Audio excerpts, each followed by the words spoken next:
My name is Logan Reed, and this happened 3 winters ago during the worst snowstorm I have ever seen. I was 24 and driving back from my parents' place in northern Minnesota to my apartment in Duluth. The forecast had called for flurries. By the time I understood how wrong that was, I was too far from anything to turn back. It was late afternoon when I left their house. The sky was already heavy and gray, but the roads looked clear. My mom told me to stay one more night. I told her I would beat the storm if I drove straight through. I had work the next morning and did not want to risk losing hours. The first hour was fine, just light snow and dark trees on both sides of the highway. Then the wind picked up. The flakes turned into sheets of white, and the plows disappeared. My wipers struggled to keep up. The world shrank to a tunnel of headlights and swirling snow. Near a town called Miller Creek, the visibility dropped to almost nothing. I could barely see the taillights of the truck ahead of me. Then even those vanished. The storm swallowed everything. My phone buzzed with a weather alert telling me to shelter in place. There was nowhere to shelter. The highway stretched out into empty fields and forest. I slowed to 30 and followed the faint edge of the road. The car felt like a small, fragile box in a white ocean. The wind shoved at the sides hard enough that I had to grip the wheel with both hands. Then all at once, the tires lost traction. I felt the back of the car swing sideways. My stomach dropped.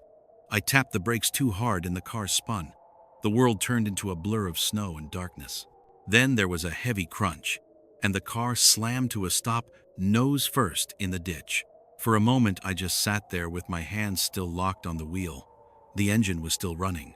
The headlights pointed down into a wall of snow-covered grass. I tried shifting into reverse.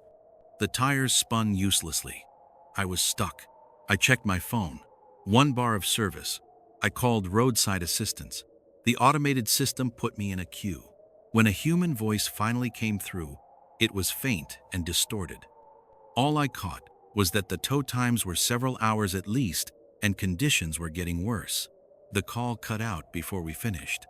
I was alone on a rural highway in a whiteout, with night coming and the temperature dropping. I told myself to stay calm. I had half a tank of gas. I could run the engine in intervals to keep warm. I had a blanket and a coat and some snacks in the back seat. If I just stayed put, someone would eventually come by. An hour passed, maybe more. Time blurred. The snow piled higher on the windshield. Once in a while, faint headlights appeared in the distance, then faded again. No one stopped. It was around full dark when I saw the first set of footprints. The driver's side window had a thin, clear patch where my breath kept the glass warmer. Through that little hole, I saw movement. At first, I thought it was just snowdrift shifting. Then I saw the clear pattern. Boot prints leading from behind the car up along the ditch toward the front. I had not left the car since spinning out. I had not seen anyone walk past, but someone had. My hand went to the door lock without thinking. I made sure all 4 were down. I turned off the dome light so it would not come on if I moved. I leaned forward and peered through the clear patch. A figure took shape in the storm. A man standing a few yards in front of my car turned sideways like he was looking up at the highway. He was wearing a dark coat and no hat. The snow slammed into his face, but he did not flinch. I considered opening the window a crack to call out. Maybe he was another stranded driver. Maybe we could help each other. Before I could decide, he turned his head toward me. He did not wave. He did not step closer. He just stared into the car. I could not make out his features clearly through the snow, but I saw enough. There was no surprise on his face, no concern, just a flat expression, like he had expected to find me there. He took 1 slow step toward the driver door, then another. I shouted through the glass, asking if he needed help. The wind erased my voice. He kept coming until he was close enough that I could see ice clinging to his eyelashes. He tried the door handle. The lock held. The door shuddered in its frame. He tried again, harder. The car rocked slightly. I yelled that I was calling the police. My phone screen showed 0 service now. No calls going out. No messages coming in. But I held it up anyway, like a threat. The man froze. His eyes moved from my face to the phone. Then he backed away a few steps and disappeared into the white, heading toward the rear of the car. I twisted around to watch the back window. A shadow passed behind the trunk. The rear hatch rattled once like someone tested it. Then nothing. Minutes crawled by. I could not see him anymore. I did not know if he had gone up to the road or crouched down out of sight. Every small sound made me jump. The engine idling, the wind whistling through tiny gaps, the crack of ice shifting in nearby trees. A sudden loud thud slammed into the roof above me. Then another. Snow slid down the windshield in a heavy sheet. The car shook. I realized he was on top of the vehicle, moving slowly from front to back. I could hear his boots scraping on the metal. I did not shout this time. I did not move. I sat completely still and watched my own pale reflection in the glass while the storm howled around us. The scraping stopped above the rear seats. I heard a faint rattling at the back window, like he was trying to pry it open. The glass held. After a long minute of this, there was another heavy thud as he jumped down. Silence. My breath fogged the window again and blocked my view. I wiped a small circle with my glove. The ditch looked empty. The footprints around the car were already filling in. Suddenly, a face appeared inches from the glass. He was crouched next to the driver's side, staring directly in. His hair was matted with snow. His skin looked too pale in my headlights. His lips moved, but I could not hear what he was saying. He held up both hands slowly, fingers spread, like he wanted me to see them clearly. That was when I noticed the dark smears on his gloves. At first, I thought it was grease. Then the wind shifted, and I caught the faint metallic smell through a small leak in the door seal. I fumbled for the horn and laid on it. The sound blared across the fields. In the distance, I saw the faint glow of headlights on the highway. A truck, maybe. The man's eyes flicked toward the road. He bared his teeth in a quick, ugly smile. Then he pushed himself away from the car and climbed up the side of the ditch toward the highway. I kept my hand on the horn until my palm ached. As the truck approached, I flashed my lights and waved. The driver slowed long enough to look down at my car. I tried to point in the direction the stranger had gone, but the man was already lost in the whiteout. The truck kept going. An hour later, a plow finally stopped. The driver helped dig my tires out and guided me back onto the road. When I told him about the man in the ditch, he stared at me a long time. Earlier that evening, a call had gone out about a collision a few miles up. A pickup had gone off the road and rolled. The driver had walked away from the scene before emergency crews arrived. They had been looking for him in the storm. The driver had been involved in a hit and run the week before.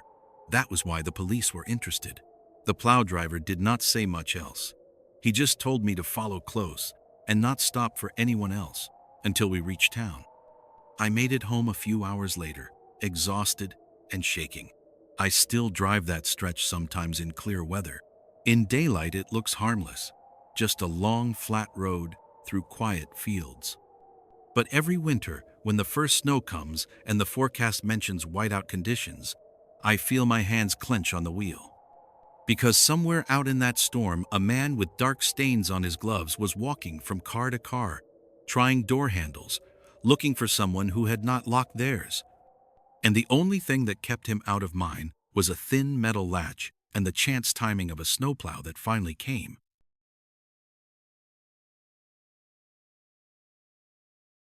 My name is Nate Jensen, and this happened when I was 27, during a brutal snowstorm that shut down half of Montana. I was driving back from visiting my cousin in Kalispell when the highway alert started warning people to get off the road immediately. I should have listened. I kept pushing through the storm thinking I could outrun it. I couldn't. By dusk, the snow was falling sideways in thick sheets, and the wind shoved my car across the lane every few seconds. Visibility dropped to only a few feet. The world became a blur of white noise and swirling flakes. My phone signal cut in and out, the battery draining faster from the cold. When the car started to skid, I pulled off onto a narrow road that wasn't plowed. I didn't have a plan. I just couldn't stay on the main highway anymore. The road wound between tall pines, the branches sagging under fresh snow. My headlights caught a small sign, half buried in a drift. 2 words, Winter Lane. I drove maybe another quarter mile before the car bogged down. The tires spun, digging deeper into the snow. The wind screamed through the trees. I realized I didn't have time to wait for a plow. If I stayed in the car, I'd freeze or get buried. I grabbed my coat and flashlight and forced the door open into the wind. The cold hit me so hard it felt like my lungs locked up. Snow whipped into my face.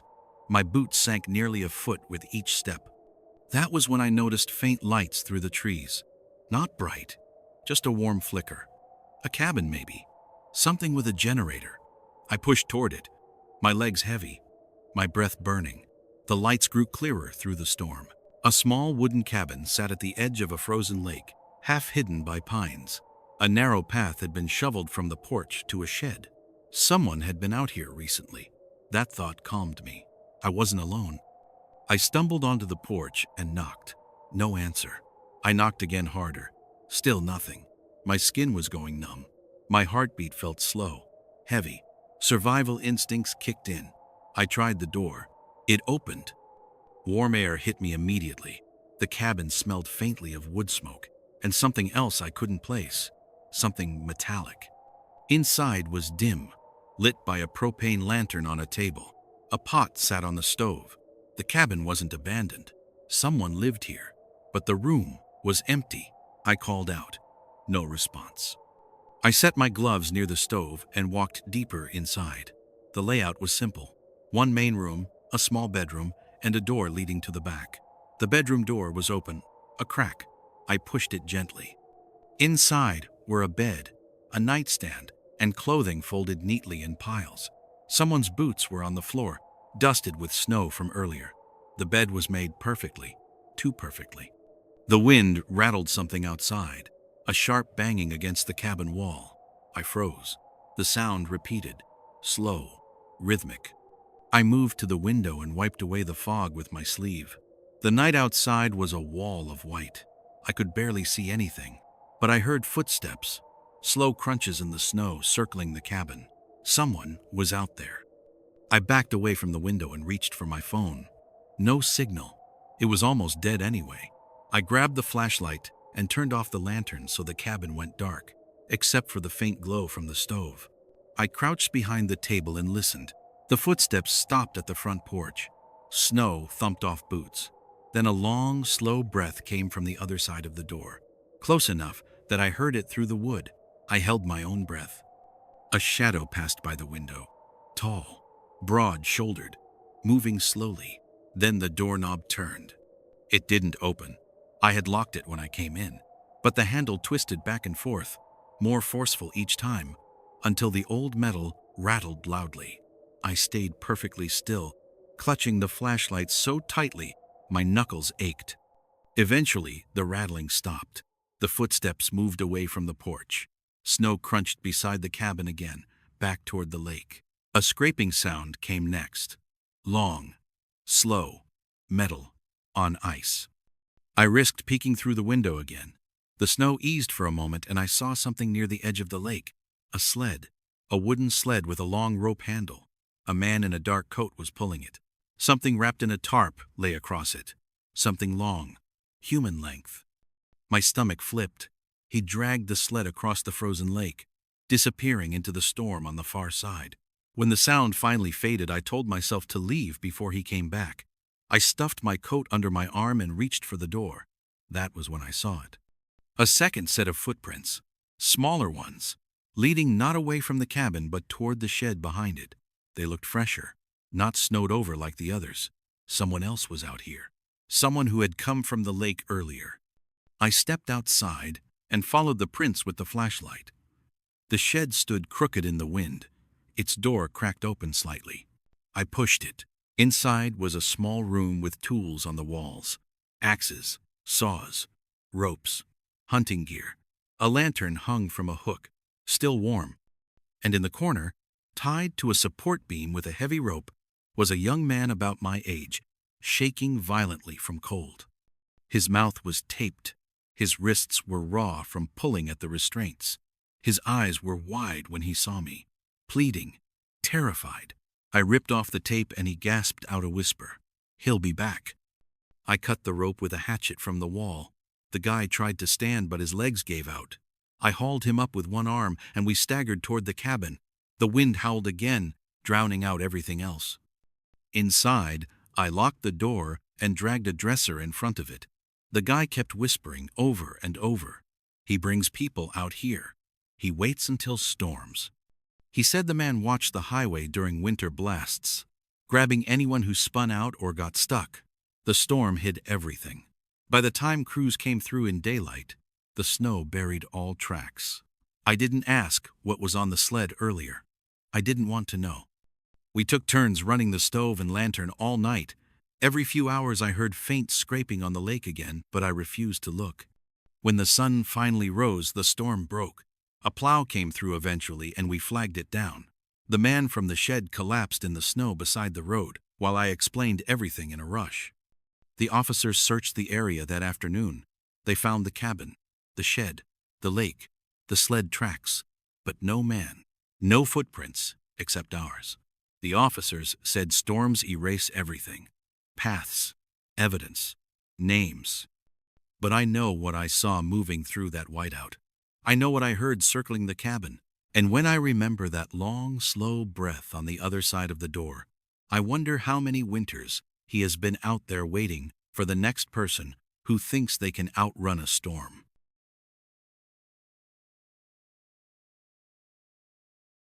My name is Evan Parker, and this happened when I was 28, during a blizzard that swallowed northern Wyoming in a matter of hours. I had been driving from Cody to Billings after visiting a friend, and I ignored every warning on the radio about the storm rolling in faster than expected. By the time I realized how bad it was, the wind was already howling hard enough to shake my steering wheel. Snow hit my windshield so thickly it looked like static. Every few seconds the world outside disappeared completely, as if someone had thrown a white sheet over the car. I slowed to a crawl, following the faint shadow of the road. My phone had zero signal. The world felt empty. I passed two stranded cars on the shoulder, both abandoned. One had the driver door hanging open, snow already piling inside. That should have been my sign to stop and stay put. Instead, I kept pushing forward, telling myself the next town couldn't be far. After another mile, my tires hit a patch of ice and the car slid sideways. I turned into the skid, but it was useless. The car spun, slid off the highway, and buried its nose into a deep drift with a heavy crunch. The engine sputtered. The wind roared. I tried rocking the car forward and back. The wheels spun uselessly. Snow came halfway up the headlights. I was stuck, completely stuck. My hands shook as I pulled on my coat and grabbed the flashlight. Opening the door took effort. The wind ripped it from my grip and slammed it back into me. I stepped out and sank almost to my knees. That was when I saw the other car. About 20 yards away, tilted at an angle in the ditch, nearly swallowed by snow. Only the back half was visible, the trunk and rear window sticking out like a tombstone. Something about it made my skin prickle. The way the snow was packed around it. The way the back window was completely clear even though everything else was buried. I shouted to see if anyone was inside. The wind carried my voice away instantly. I forced myself toward it. Every step was slow and exhausting. By the time I reached the car, I could barely feel my legs. I wiped the snow from the back window and peered inside. Someone was sitting in the driver's seat. A man, coat zipped to his chin, head turned toward the windshield, perfectly still. I knocked on the glass. No reaction. I moved to the side of the car and dug out the window with my glove. The drift was deep, but I cleared a small space and pressed my face to the glass. His eyes were open, wide open, staring straight ahead.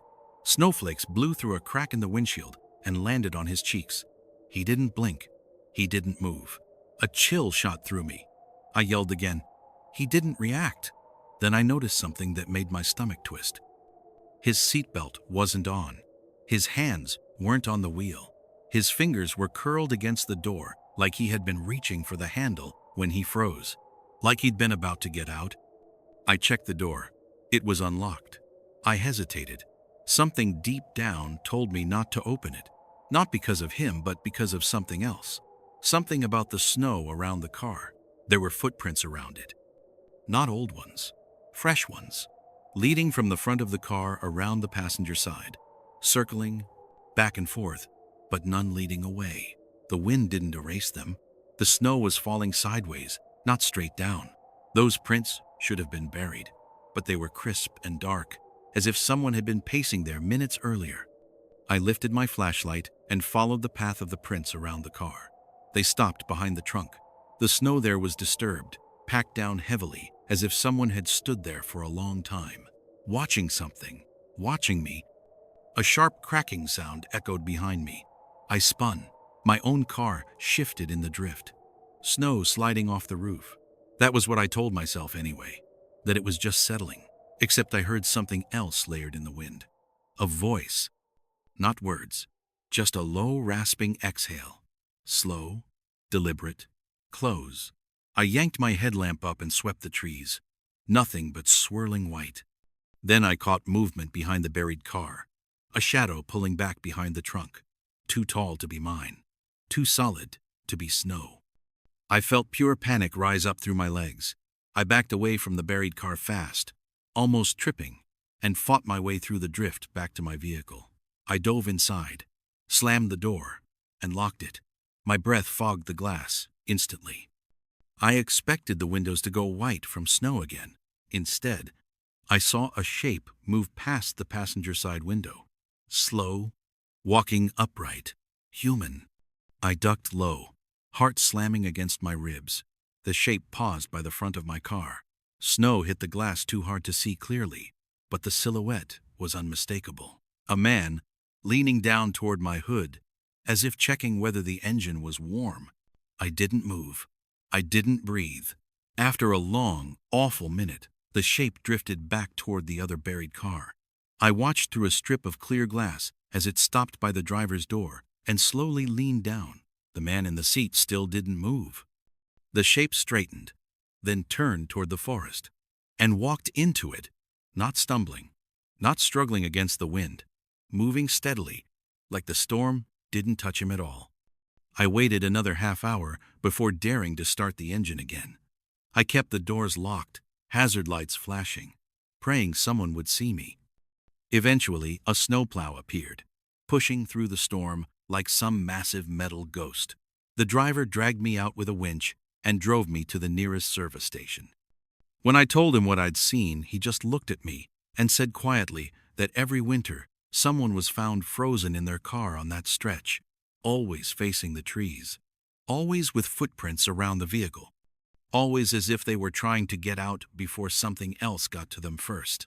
I've never driven through a snowstorm again without thinking of that figure pacing around the buried car, and how the footprints in the snow ended behind it, like whatever made them was still standing there, waiting for someone else to get stuck.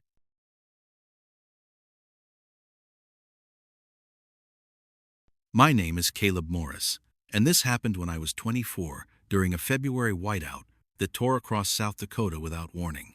I had been driving for hours trying to beat the storm, but by midnight, the wind was shaking the car so violently I could barely keep it straight. When a road sign for a small roadside motel appeared through the snow, I took the exit immediately. The place looked abandoned, a single row of doors, all dark except one room near the end, where a dim yellow light glowed through a thin curtain. The parking lot was already half buried. My tires pushed through deep snow before sliding into a space crookedly. Inside the office, the clerk sat hunched on a stool, a thin man with gaunt cheeks and a thick flannel jacket, even though the heater was blasting. He barely looked at me as I asked for a room. He slid a key across the counter and said one thing in a flat voice: "Stay inside no matter what." I asked what he meant. He just blinked slowly and said the plow wouldn't be through until morning. I thought he was just warning me about the weather. He handed me a flashlight, told me the hallway lights flickered, and went back to staring at the small TV on his desk. The walk to my room was miserable. The wind cut right through my coat and the snow slapped against my face sideways. I finally reached room 7, got inside, and locked the door. The heater rattled like it was old enough to remember the Cold War. The room itself looked barely used. Old carpet, thin blankets, a single wooden chair.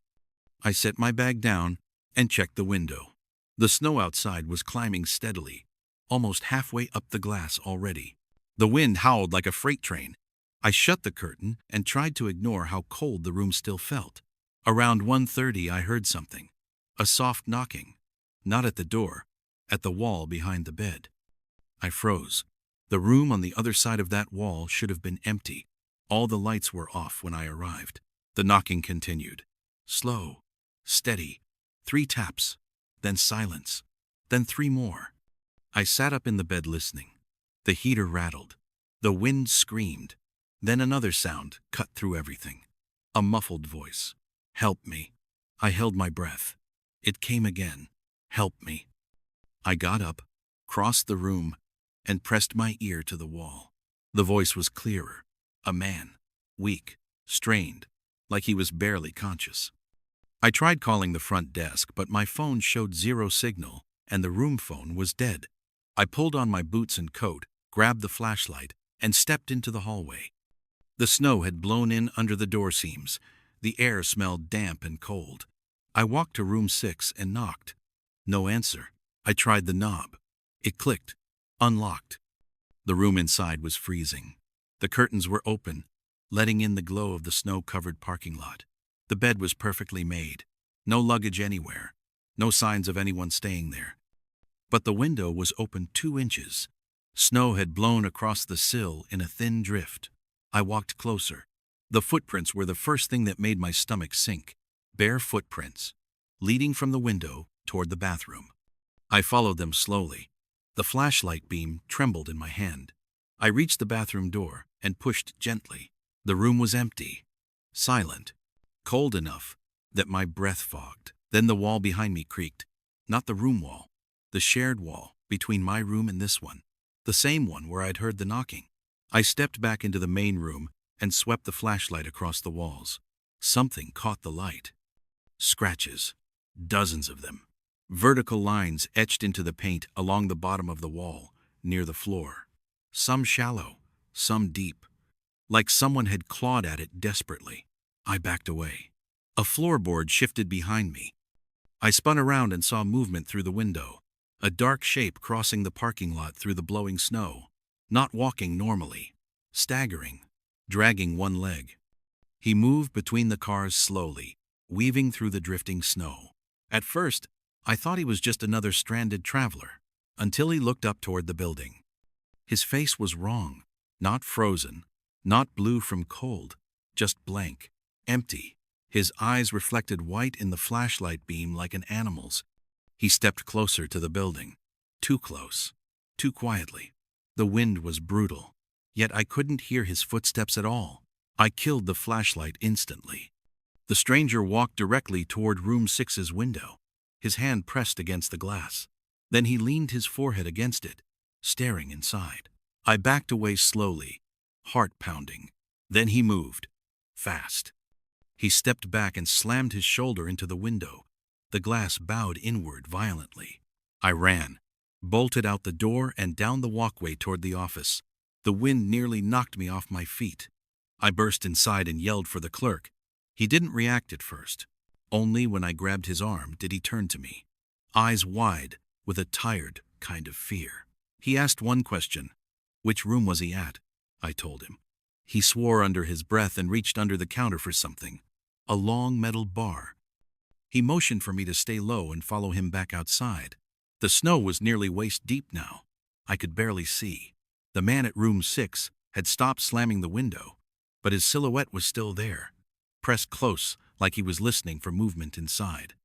The clerk whispered that the man had shown up 2 nights ago during another storm. Said he'd been wandering between the motel doors, trying every handle, mumbling for help. The police came, searched the area, and found nothing. He kept coming back anyway. And the last time he got inside a room, the guest disappeared. The clerk didn't wait to explain more. He stomped toward the stranger, yelling for him to leave. The stranger slowly turned. For the first time, I saw his face clearly in the snowlight. His lips were cracked open in a stiff smile. His eyes didn't blink. Not once. He took a step toward us. The clerk raised the metal bar. The stranger stopped, tilted his head, then walked calmly into the blizzard, disappearing between the swirling walls of white. We waited. 10 minutes. 15. Nothing. The clerk walked me back inside room 7 and told me to barricade the door. I stacked the chair, the nightstand, even my suitcase against it. I didn't sleep. At sunrise, the plows finally came. The storm eased. I checked room 6 one last time before leaving. The window was cracked from the force of the man's shoulder. The scratches on the wall looked even worse in daylight. Fresh footprints led from the broken window to the edge of the highway, where they vanished into a new drift. I left fast. I don't know who that man was. I don't know how long he'd been wandering that storm, or what he wanted. But every winter since, when the snow piles up and the wind screams across the highway, I think about that blank face pressed to the glass, and how easily it could have been my window he tried first.